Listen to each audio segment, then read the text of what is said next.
Alright, the first question was draw a correctly labeled long-run aggregate supply curve with full employment labeled as YF, PL is price level, and output labeled as real GDP. Okay, so anytime you see long-run aggregate supply, that's going to be the one that's our whole economy.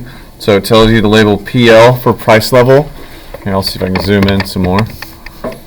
So PL for price level, then it tells you we can label long-run aggregate supply like that, and then says to label full employment as YF. So whatever you're told to label it, it could be YF or FE or YE, Y0. People label them as different things, but just they'll tell you those in the directions. Just always realize that at long-run supply, we're at full employment, and this x-axis is how much GDP we could make, because remember we increased from left to right. So this amount, whatever it is, 20 trillion, 1 million, 1 billion, whatever the economy has, that's what it's possible they could be making. Okay, so the subscript R, gross domestic product, the little R stands for real. That means you need to subtract inflation. So nominal GDP is just price times quantity, how much did we make, or add up Sig X or RIP, income or expenditures, and those all equal how much product we made as an economy or a macro economy in a given year. And then if we subtract inflation, that tells us how much we really made. Because if prices just simply go up, that looks like we made more, but price levels going up isn't a real indicator of how much stuff we've actually made. Okay, so part 2 says what happens if we show the effect of a lowered nominal interest rate on the graph drawn in question number 1. And that was me mimicking College Board. That's just how they talk. It's how they write questions. So usually if you have to do something in question 1 where you draw a graph, part 2 would be something that would influence that graph or change it. So it's asking about the nominal interest rate. So lowercase I with a percent sign. Sorry, I'm using a Sharpie and it still doesn't project well. So a lowercase I with a percent sign is the nominal interest rate. So the effect of a lowered nominal interest rate. So if the nominal interest rate is lowered, that means that people are more likely to borrow money. People like to borrow money at low interest. The bank charges you interest. That's a price tag of a loan. That's how much it costs you, or the cost of money. The cost of using someone's money is interest rates. Okay? So if interest rates are low, then that's going to lead people to borrow. And that borrowing, when they purchase capital goods, is investment. So I with the lowercase g is gross private investment. So if interest rates are lowered, that's going to lead to investment increasing. That means people are going to purchase capital. And remember I use K for capital, so they're going to purchase capital or make an investment. So if the question says show the effect of a lowered nominal interest rate, we need to show growth, don't we? Because if people borrow money, they're going to go buy capital goods to make more consumer goods. They're going to purchase inventories, repair or replace broken machinery. Either way, that investment can lead to economic growth. So just remember, low interest rates will lead to economic growth, and you'll see that in politics with the Federal Reserve Bank and Trump arguing back and forth. There's some things that go with the interest rates and monetary policy. But if I want to make more GDP than this, do I need to go left or right? I want to increase to the right, don't I? Okay. So long run aggregate supply, I have a new one. So this new one, I need to put a little 1, show my new one, and then draw a right arrow showing that I've shifted to the right. And I have a new label. I'll just call that one Y1. And then I need another arrow right here. So now, anytime you draw a new line, that's a shift. Anytime you draw a new line, you're going to have an arrow showing where it came from. And then have some kind of subscript, either a 1 or 2 or 0 to 1, whatever you're told to do, and it needs to be correctly labeled. So if you're missing an arrow or a subscript or anything like that, or an arrow down here, whatever, you would get the whole thing wrong, because College Board grades like that. When they say correctly labeled, that's what they mean, unfortunately. So now we've shown on our graph what happens to when we have low interest rates. We could have this is known as economic growth. Okay? Remember, growth, as a review, means more GDP.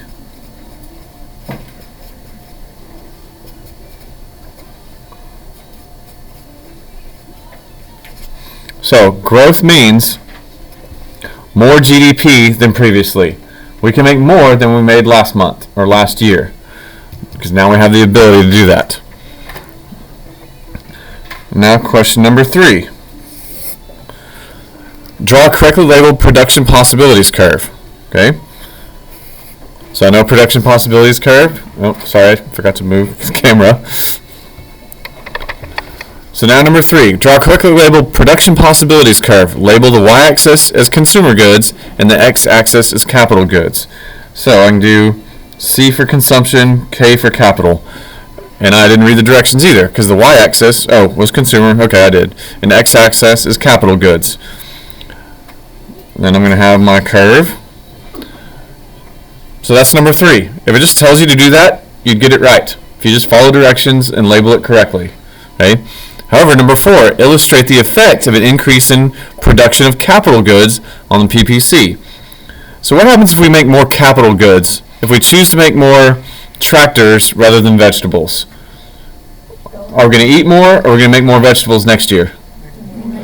We're going to make more vegetables next year because we have another tool, don't we? Okay, so we give up the possibility of making more vegetables right now to plow up some more land and plant and get more vegetables than we could this year, but we'll have to wait because that was our opportunity cost. Okay, so if we have an increase in capital, remember capital increase is going to lead to growth. And the way we illustrate growth is shifted outward or to the right.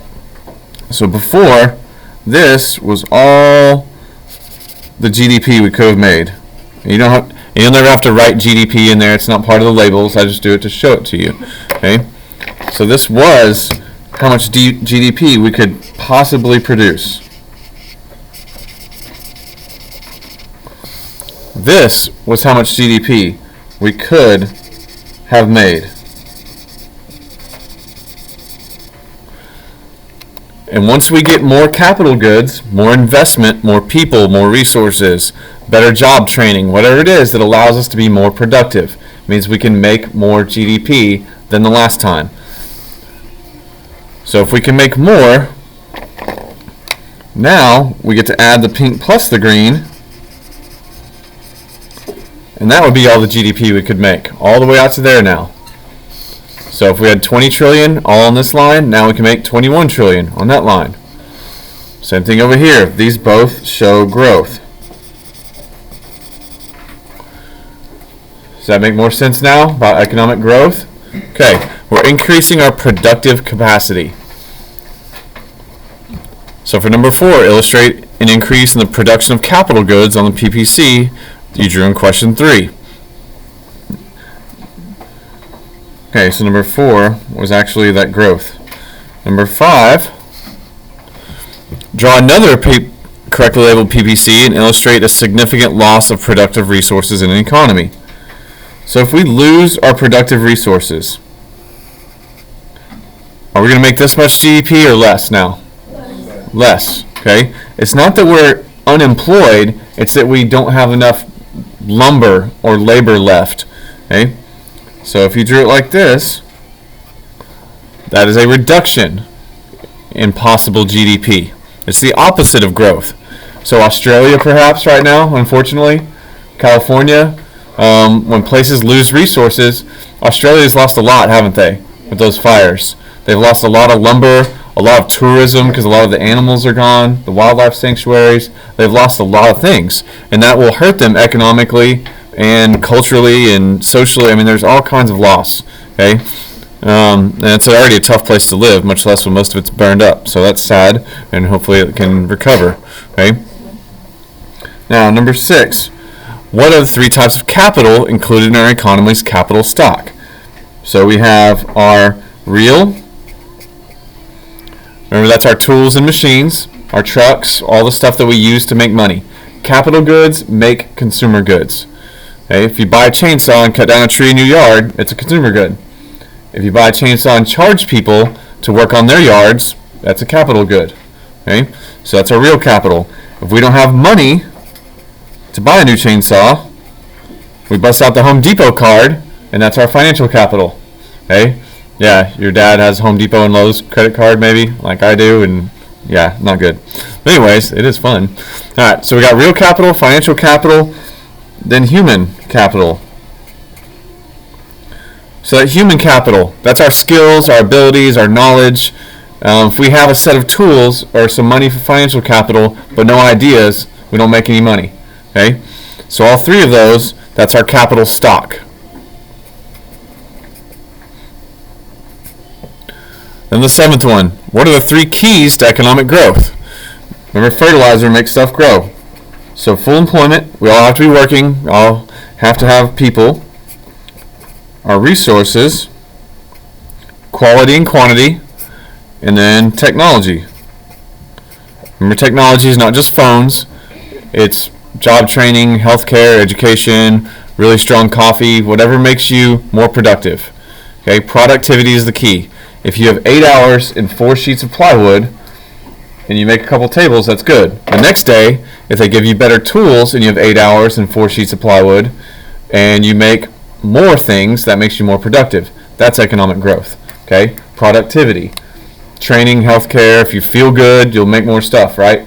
All those things go into economic growth. Okay.